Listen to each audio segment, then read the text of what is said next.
Good morning, everybody. Thank you for joining us on this Facebook Live. I'm Saquon. I'm Scott again. Thanks for being here. Yes, of course. Don't forget, you can always watch this on your own time. Listen to this, whatever you want to do. You can do that by going to our InForum YouTube channel, favorite podcast platform, and on InForum.com/podcasts under the InForum Minute as well. I'm going to start us off with some things that you can expect today. We know 3 men are going to be in court for the first time since being arrested in connection with the murder of a man in downtown Fargo. This is a story we've kind of been talking about all week with 32-year-old Philip Bergquist's body being found in the Red River over the weekend.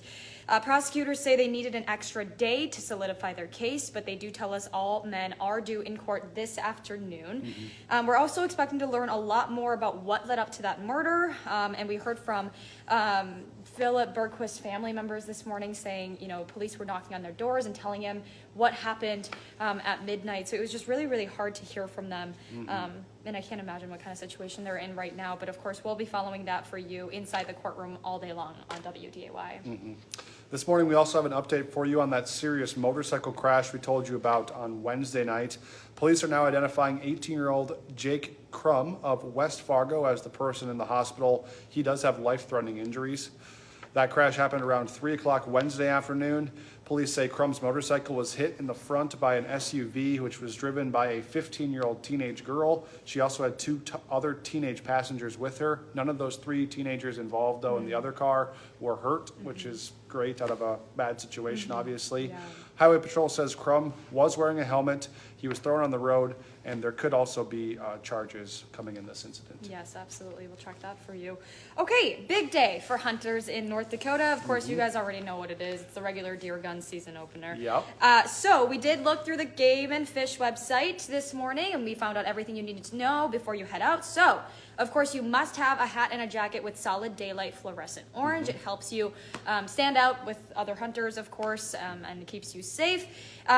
If you see a deer with a radio collar on, you are legally allowed to shoot them, just a reminder. Game and Fish just ask that you contact the department after you do that. So, again, regular season opens today at noon, closes on November 20th. One other interesting tidbit with the season opener, the Game and Fish and DNR over in Minnesota is asking for your help actually tracking the spread of deadly diseases in those deer. Yeah. Deer populations across the region have been suffering from outbreaks of chronic wasting disease and EHD.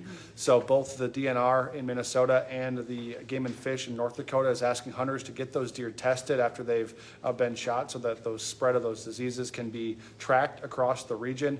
And so they're asking that you can take them to a few different places to do that. You can go check out the story online to find out where those places are. Totally. Golfers, last day that you can hit the green. Okay, sounds good.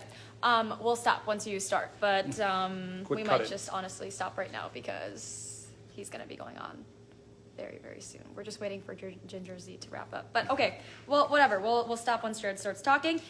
This morning we Right get now. to a little bit of sunshine, mixed with a little bit of cloud cover. As we head throughout the day, temperatures will try to warm up. It's not going to get all that far. It's the lower 40s this afternoon. Temps this morning, a little bit on the chilly side.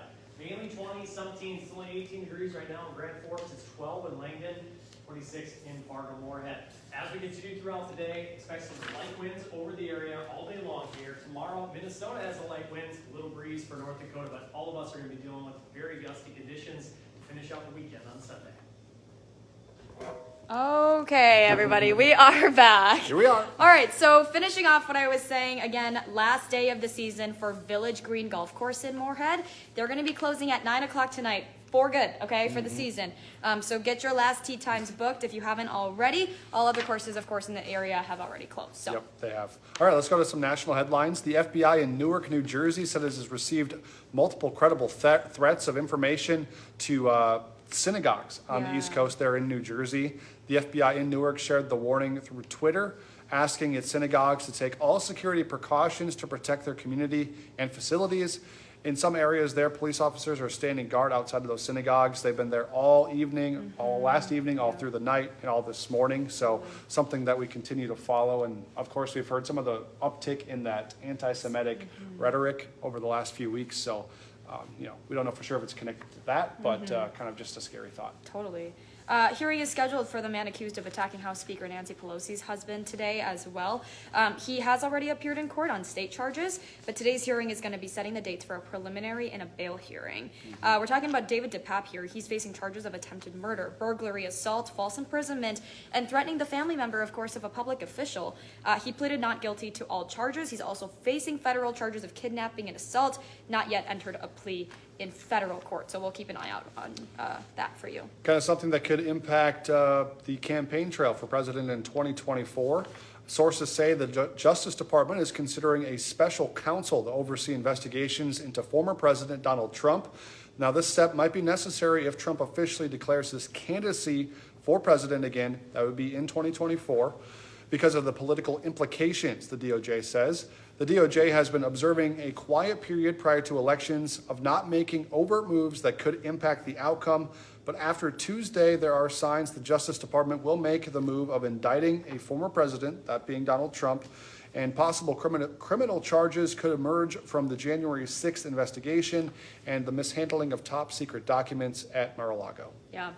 All right, with that being said, let's talk about Hot Mic with Dom Izzo, 9 to 11, WDAY Extra, InForum.com. Of course, Bison Game Day, that's going to be a thing tomorrow, but a reminder, it's not going to be aired here on WDAY. But Bison do face off against Western Illinois. That's going to be at 1 p.m. on ESPN+. Keep in mind, our pregame show does start at 10 o'clock tomorrow morning as well. So Dom will probably talk a little bit about Bison football. We got high school football, section championships in Minnesota, and a lot going on here in North Dakota as well. So make sure you go join him on his show, Hot Mic, 9 to 11, WDAY Extra, InForum.com. All sorts of big games. And of course, before we let you go this morning, we want to tell you about a great deal over on InForum.com. You can subscribe for 99 cents a month for your first 3 months, and you get that all access pass, which is a big deal. And we don't know how long this deal is going to last. So Exactly. take advantage of it. Yeah, absolutely. Okay, don't forget, we got you covered starting at 11 o'clock this morning. We also have coverage that continues from 4, 5, 6, 9, and 10. Got our weekend shows as well, and we will be back here Monday morning